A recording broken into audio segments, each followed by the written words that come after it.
I still remember Jake's posts from October 2012. AAPL had been on a rocket ship for months, and you could feel his excitement in every update. He was building his position like a fortress, starting with one lot, then adding another every time price tapped the 5-day moving average. It looked brilliant. Until it didn't. That morning, the stock gapped down hard.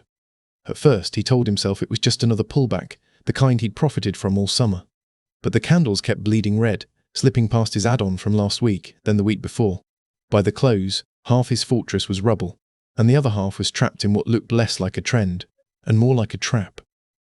When I sat down with him later, it wasn't the loss that bothered him most. It was realizing he'd been adding risk without adding control. That's what I want to talk about today. Because if you've ever tried to press your advantage in a winning trade, and found yourself overexposed when the tide turned, then this lesson could save you thousands. By the end, you'll know how to spot when position building strengthens your edge, and when it's quietly loading the gun against you. My name is Ben, and welcome to Trading Psychology Wisdom, where trading meets clarity. Here we focus on mastering your mindset, as much as your charts. You'll learn to think differently, manage risk, and trade with calm confidence. Because in the market, your greatest edge is you. This content is for education and entertainment only.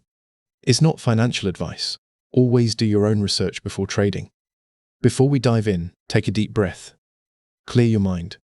For the next few minutes, give your trading psychology your full attention. Not long after that AAPL trade, I revisited a book that had been sitting on my shelf for years, Campaign Trading, Tactics and Strategies to Exploit the Markets by Sweeney. Sweeney's approach wasn't about chasing every blip on the chart. It was about turning your own accumulated market experience into a set of rules. Rules that told you exactly where you could take a stand with minimal loss exposure. That one shift, from gut feel to experience-based structure, was the missing piece in Jake's fortress. And honestly, it had been missing from mine more than once. A few years before Jake's trade, I made the same mistake. It was early spring, and I was riding a strong uptrend in S&P 500 futures. My plan was simple. Ride the 21-day moving average like a wave, adding contracts when price pulled back toward it. The first add-on worked beautifully. The second? Even better. I felt like I'd cracked some hidden code. But confidence has a way of blinding you. A week later, price dipped again, just touching the moving average intraday. I didn't hesitate. I doubled my size, convinced this was just another cheap entry. That was the day the market decided to test me. Within hours, price sliced through the 21-day, then the 50-day. By the close, my paper profits had evaporated and my stops were being hit like dominoes. The loss wasn't catastrophic, but the damage to my mindset was. I wasn't upset because I lost money. Losses happen. I was upset because I realized I'd been following the feeling of a system, not the actual rules of one. Looking back, I see exactly where I went wrong. I had no stop rules in place for my add-ons. Sweeney talks about this in Campaign Trading, that your rules for trend add-ons matter less than your ability to control losses with well-defined stops. I'd skipped that step. It's like building an extension onto your house without checking if the foundation can hold it. Everything feels fine until the first storm rolls in. That day changed the way I approached position building. Now, before I add to any trend, I ask myself 3 questions. Has the trend definition I'm using actually been confirmed by price action? Do I have a clear stop level for each add-on that fits my threshold? Will adding this position strengthen my risk-adjusted return, or just my ego? Because here's the truth. Most traders don't get blown up by their first entry. They get blown up by the second and the third, when the market has already shifted under their feet. The truth is, position building in a trend isn't about courage. It's not about pressing your winners just to prove you can hold size. It's about controlled risk. Every add-on is either reinforcing a well-laid structure or stacking weight on a shaky floor. That's why this conversation matters, because if you've ever found yourself staring at a chart, debating whether to buy that next pullback or short that next rally, the answer isn't in your gut. It's in your rules. Rules rooted in actual, measured experience. Today, we're going to break down exactly how to identify price levels worth defending, how to add to your position without overloading risk, and how to recognize when a trend has quietly turned into a range. And just to be clear, this is education, not financial advice. Always do your own research before trading. Adding to a winning trend is like stacking bricks into a wall. If each brick is placed on solid footing, the structure gets stronger and more resilient. But if the base shifts even slightly, the whole thing can come down in seconds. Your job isn't to stack higher, it's to make sure the base holds.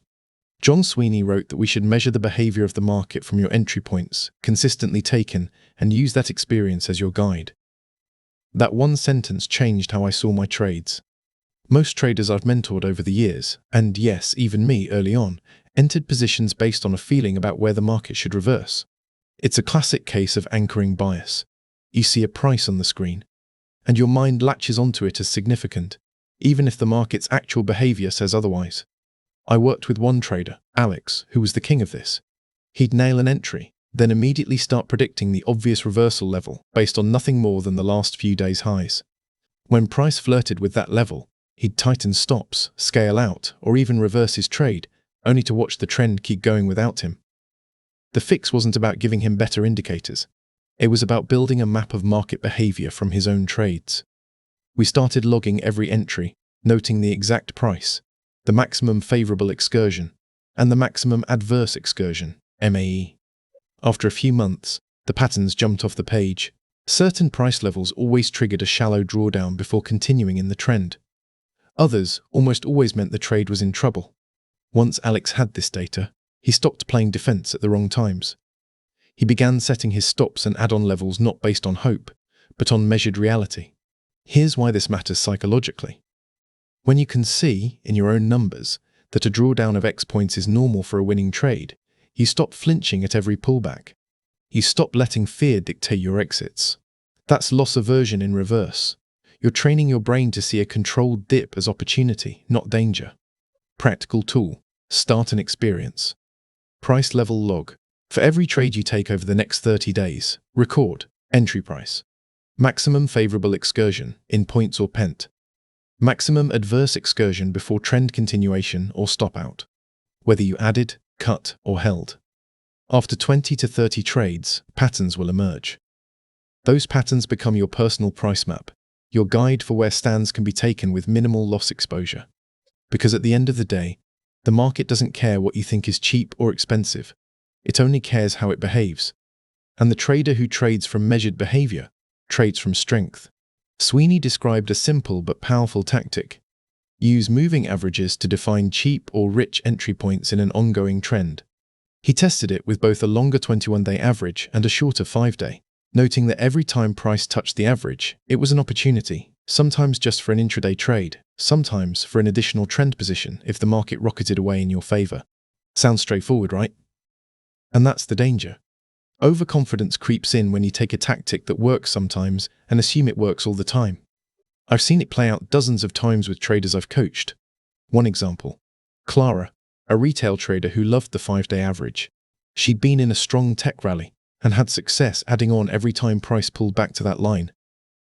3 wins in a row had her convinced she'd found the Holy Grail. But here's the trap. She stopped checking the context. She wasn't asking whether the broader trend was still intact, whether volatility had shifted, or whether the pullback was part of a deeper reversal. Her moving average entries became reflex, not decision. When the market turned choppy, that reflex cost her. She bought 3 cheap entries in a row and got stopped out on all 3. Not because the moving average had failed, but because the setup no longer matched the environment that made it work. The lesson. Moving averages don't give you permission to add, they give you potential. Your job is to confirm that the bigger trend conditions still support that potential before committing more risk. Here's the psychological angle. Overconfidence grows when you confuse recent success with universal truth. In behavioral finance terms, that's a mix of recency bias and illusion of control. You start believing your actions are causing the good outcome, when in reality you were simply in sync with the market for a while. Practical tool. Before adding to a trade based on a moving average touch, run a 3-step check. Is the longer-term trend, e.g. 21-day or 50-day, still aligned with your direction? Has volatility remained consistent, or is it expanding in a way that could shake you out? Does this pullback align with your MAE thresholds from your experience log? If all 3 check out, you have a higher probability add-on. If not, you're guessing, and guessing is expensive. Because in the end, the moving average is just a tool. The skill is knowing when it's a signal, and when it's a siren song. Sweeney makes a point that still rings in my ears. The rules you select don't make a lot of difference as long as the losses are controlled adequately with MAE stops. In other words, it's not the magic of your entry setup that makes the campaign work. It's your discipline in cutting losers before they rot your entire position. I learned this lesson in a wheat futures trade years ago. The setup was textbook: long-term trend up, healthy pullbacks, low volatility. I took my core position and added on twice as price rebounded from my cheap entry points. Then came the day wheat opened lower and started sliding. I had my MAE numbers from past trades. I knew a 2.5-cent adverse move was normal, even for winners. But when we hit that threshold, I hesitated. I told myself it would bounce like it always had. That hesitation cost me. By the time I closed, I'd given back the profits from my core position and the add-ons. Not because the system failed, but because I refused to follow it when it mattered most. Here's the psychological side. When you're in a profitable trade, you start to believe you've earned more room for it to breathe. That's endowment effect mixed with loss aversion. Valuing what you have so much that you'll risk more than you should to protect it. The irony. The data often tells you that losers move farther against you than winners ever do. Sweeney's own MAE charts show that winning add-ons typically suffer less adverse movement than losing ones. That means you can often place tighter, smarter stops on add-ons than you would on your core trade, protecting profit while letting the winner breathe. Practical tool: track MAE separately for core trades and add-ons. If the MAE for your winners is, say, 1.8 points, set your add-on stop slightly beyond that, maybe 2 points. Never let an add-on eat into the profit cushion of your core. By doing this, you shift from protecting your opinion about the trade to protecting the structure of your campaign. Because a campaign isn't about proving you're right. It's about keeping the army intact for the next battle. One of Sweeney's simplest and most useful definitions of a range is the absence of higher highs with higher lows. It sounds basic, but in practice, it's a lifesaver. I once had a friend, Dan, who traded like the trend never ended. If the market had been climbing for a month, he'd find a way to frame any sideways chop as just consolidation before the next leg up. The problem? That sideways chop was often a range, and ranges bleed you slowly. In 2014, Dan was trading the S&P during a summer lull. The chart was textbook range-bound. Highs kept stalling at the same level. Lows held firm. Volume was drying up. But his ego wouldn't let him admit the trend was gone. He saw himself as a trend trader, and trend traders don't sit on the sidelines. So he kept buying every dip. And every dip got sold right back to the middle of the range. After 2 months, his account was down more from death by 1,000 cuts than from any single big loss. Here's the psychology. Ego traps aren't just about wanting to be right. They're about protecting your identity. When you've labeled yourself as a certain type of trader, admitting a market condition isn't your game feels like weakness. But Sweeney's framework turns it into strength.